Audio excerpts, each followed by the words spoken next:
Hello. Hi there. You're welcome to another insightful episode. I missed you last week, by the way, and I hope you still remember my name. I am Chichi Ogbonnaya, and you're welcome to my vlog. I missed you so much. Okay, so this week we'll be talking about relationships. I love talking about relationship. I tell people that I feel it's my core. It's a topic that I love to explore. I love reading books about relationship. I love listening to messages about relationship. There's a conference on relationship. You definitely are going to see me there if I have the opportunity to attend, of course. So I believe so much in relationship because I have come to realize that God created us as social beings. God created us so we can relate with one another. God created us so we can live together in harmony regardless of our religious background, regardless of our socioeconomic status, regardless of our educational background or our ethnicity. God expects us to cohabit peacefully, have a very good relationship with one another. And I feel if we can get our relationships right, we would build a better family, we would have a better society. Imagine a woman who is whole as an individual and a man who's also whole as a person. Imagine both people coming together. I'm not saying they're going to be perfect. I'm not saying their relationship would be void of challenges or difficulties, but the truth is the fact that the both of them have sought out certain things as individuals, they would better know how to work together in making sure that their relationship grows well, making sure that their relationship is healthy, and even when they have issues, they can sit down and resolve it as mature adults. And imagine the kind of children such people would raise, and ultimately our society will be void of certain mentally ill people that we have walking around, and you're wondering what happened in their childhood, who raised these people. A lot of people we see out there, they are a result of a failed parenting system. And if you want to check the parents, you find out that at some point in their lives also they didn't maybe invest in being better individuals, or it's also a result of what happened to them whilst they were growing up as well. So I want us to explore different subjects on relationship in a couple of weeks, and we're going to be starting with you. Yes, you. And I'm also talking about me as well. I believe that if you can pay attention to yourself, if you invest in yourself, if you focus on you, you understand you, it will help you relate with other people better. I studied communication in school, even though I don't think I'm one of the strongest communicator, but back in school there was this thing we were taught about the fact that communication starts with you. Intra communication, it starts with communicating with yourself before you go out to communicate with other people. And thinking about it whilst I was preparing for this series, I figured if in communication it starts with you, then I believe that in relationship, in dating, it should start with you as well. So today I'm going to be talking about intra dating. Okay, and I saw a quote somewhere and I thought it would come in handy for this discussion. It says, someone who has great interpersonal awareness has a very solid sense of their own identity and personality. That is, someone who has a great intrapersonal awareness has a solid sense of their own identity and personality. So it's saying if you can get to understand yourself better, if you get to know who you are, then it means you ultimately have a strong personality. You become self-aware, you become confident in the person that you are, and ultimately it helps you relate with other people better. So the first thing you should do in dating yourself, in the process of intra-dating, is first understand yourself. And I'm going to be reading from Proverbs 24, 3-4. It reads, through wisdom a house is built, and by understanding it is established. 4. By knowledge, the rooms are filled with all precious and pleasant riches. I had mentioned several times that I really love the Message version, and I'm going to be reading this Proverbs 24, 3-4 in the Message version. It says, it takes wisdom to build a house, and understanding to set it on a firm foundation. It takes knowledge to furnish its rooms with fine furniture and beautiful draperies. So, as you can see, for you to build anything, for you to have something that is firm, that is solid, you need wisdom, which which is why I've written down here that our first goal in dating ourselves should be to understand yourself. So you need to understand your strengths, you need to understand your weaknesses. There are certain people that we come across, and they do certain things, and you're asking them, why did you behave like that? And they're like, I don't know, I just did it. I don't know why I act like that. It shouldn't be. You should know why you do certain things. You should know how you shouldn't do certain things. You should know the things that you're strong at and things that you're weak at. And in knowing your strengths, it helps you focus on developing your strengths. It helps you know that, oh, so I'm very good at talking, so maybe I want to take more classes on public speaking. Oh, I'm very good at writing, so I probably want to concentrate more on writing and learn more on improving my writing skills. And knowing your weaknesses, it's not for you to feel bad about yourself. We don't have 100% human being on earth. We all have our flaws. We all have places where we need to improve on. And I've heard the saying that if you know your weakness, especially in the workspace, you probably want to hire your weakness. So if you're that kind of person whose strength isn't writing, then you probably want to hire somebody who's going to do the writing for you. If you're that person who your strength isn't in doing chores, but your house needs to be tidy always. If you can afford it, then by all means get somebody who would help you do that aspect of your life, who would help you bring order to that aspect of your life. And another thing you should do is you should know your trigger, know your triggers, know those things that those things that make you happy and those things that turn you off. I tell people that no, you can't come to me and tell me, Chichi, I know this about you and you don't know it, because I have taken out time to know my strengths and my weaknesses, and it took me a while to get to this point. It took me a while. There were times in my life where I didn't know why I was acting the way I acted at the time, but it took me time of study, time of trying to check myself and look within to know, okay, so why do I do things this way? Why do I react to certain things in this way? So when I became aware of those triggers, that okay, if someone talks to me this way, this is the reaction, this is how I respond to it. I either try to avoid that person or learn how to manage the situation so much that it doesn't get escalated. So find out your triggers, know what it is that makes you happy and what makes you sad. And finally, find out your purpose in understanding yourself. Find out your purpose. I tell people that the best time to know the reason for which you're here is before you get into a relationship, either a dating relationship or ultimately getting married. Find out why you are here. I have said it over and again that for each and every one of us here on earth, God has created us for a purpose. There is a reason for which you're here on earth. You're not a mistake. You're not a happenstance. God created you for a particular purpose. And I believe that until you find that purpose, you really don't have any business wanting to go into somebody's life or being paired with another person.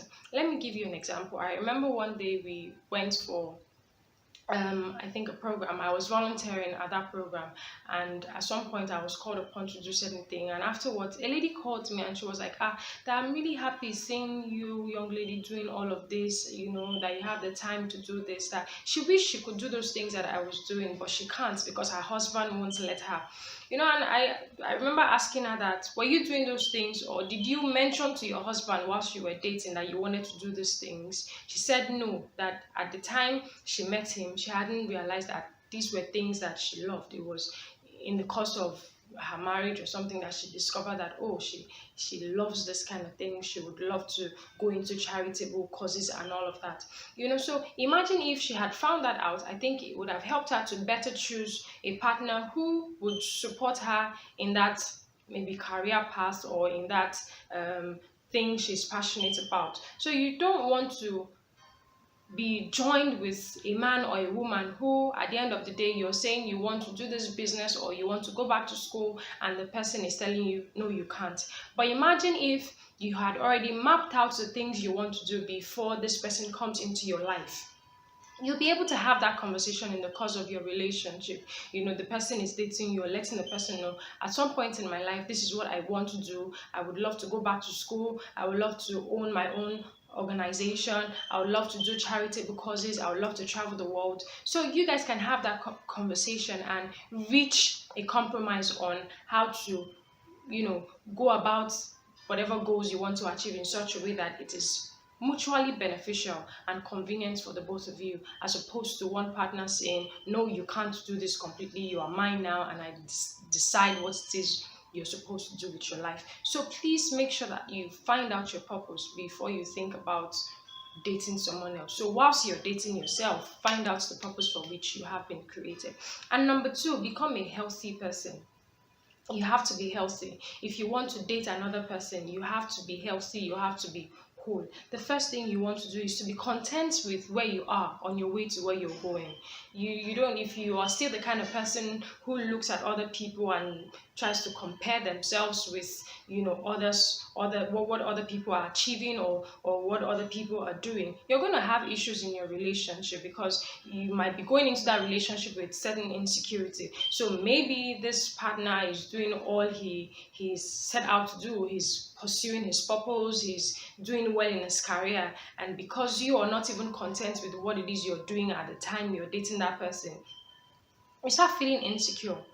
So be content with yourself whilst you're dating you now, before you meet the person who God is going to bring your way, or who you would eventually ask out as a guy. Make sure that you're content with who you are. Make sure that you're comfortable in your own skin. Make sure that you're pleased with yourself, and also making efforts to be better.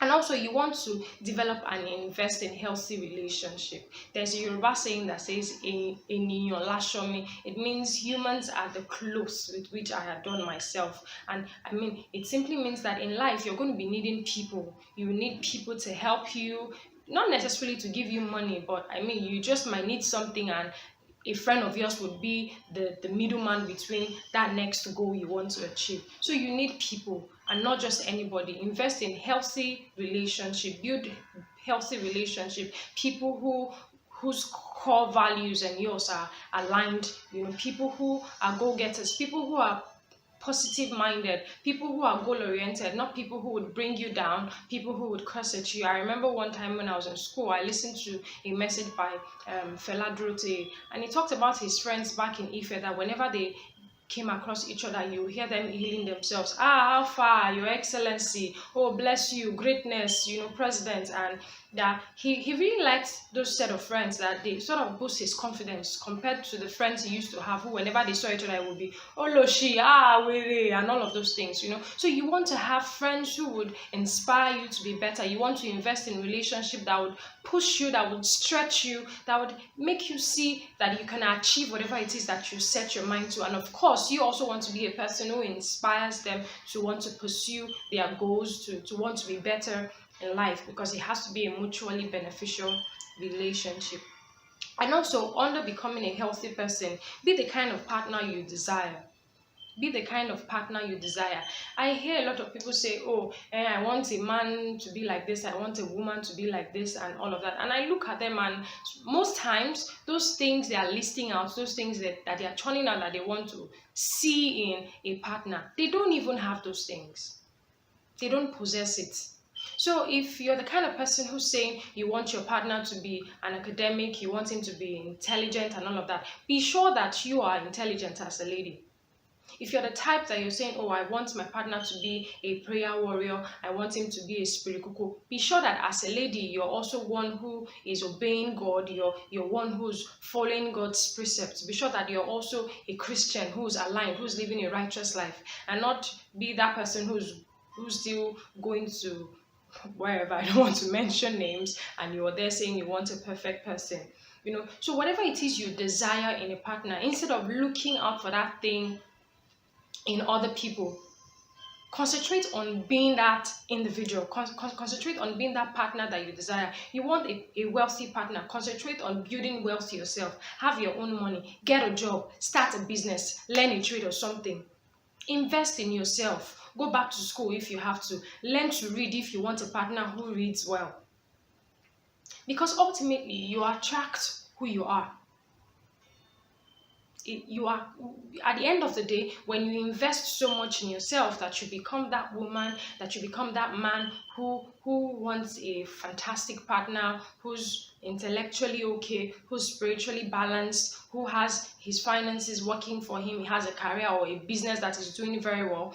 When you are that person, naturally, you attract such people to yourself. Because, hey, if you're a career-driven person, it means you're going to be going for certain conferences, you're going to be going to certain places, and, you are interacting with the same set of people in the space that you're in. And who knows, you just might find someone in that category. And I would like to mention that it doesn't always work this way anyway. Sometimes it might not be in your sect, it might not be in your circle that you find that person. But what I'm trying to say is concentrate on investing in yourself, concentrate on being that person that you want to see in other people, and ultimately you attract those things to yourself. You attract those sort of people because they will see those virtues in you, they will see those character traits in you, and they will go like, oh, this is the kind of person that I want to be with. And ultimately you get to build a healthy relationship. And finally, number 3, I need you to understand that being in a relationship isn't an end in itself. It is a means to an end. I'm tired of people who carry this issue of marriage and relationship like gala on their head, and they pause their life, they put a whole lot of things on hold just because they are not in a relationship. Listen to me, being in a relationship, getting married is not an end in itself. It is a means to an end. And in case you're wondering, so what is this end? This end is bringing glory to God. This end is bringing men to the kingdom of God. This end is ultimately making heaven at the end of the day. Because what shall it profit you? What shall it profit me if I have a fantastic relationship with a fantastic man whose core values, whose character trait and everything aligns with mine? We have a relationship, we got married, and we have lovely kids, and at the end of the day, we don't make heaven. At the end of the day, we didn't make any impact in our world whilst we were here. I mean, of what use is that? It's not profitable to anybody. So it is not an end, it is a means to an end. Being in a relationship, getting married is not an end in itself. The end is God. The end is bringing men to the kingdom of God. The end is you making heaven at the end of the day, because trust me, we are here temporarily. Heaven is real, hell is real. So whilst you're thinking about dating yourself, being a healthy person, investing in yourself, and waiting for that day when God will bring your path that wonderful partner, I need you to understand that that person also should be someone who at the end of the day, he or she is aware that being in a relationship, being married is not an end in itself. It is a means to an end. And I hope you've learned one or two things about how you can date yourself, about how you can be comfortable with yourself. So number 1, understand yourself. Get understanding, get knowledge, so that you can be a firm individual, you can have a good foundation, so that when a partner comes your way, together you both can build something worthwhile. Become healthy, invest in good relationship, develop yourself, be the kind of partner that you want, be content where you are, whilst you walk towards being a better person. And it is not an end in itself. Being in a relationship, getting married is not an end in itself. It is a means to an end. And if you're unequally yoked with the wrong person, it will truncate God's plan for your life. Next week, we're going to be talking about who to date. Now that you have known how to date yourself, next week, we're going to explore character traits, things you should look out for in choosing a partner, in getting into that relationship that will lead to a marriage that is wonderful, that is blissful. Till we meet again next week, make sure that you live a chaste, focused, and purposeful life. And know that I love you. God loves you more. Bye-bye.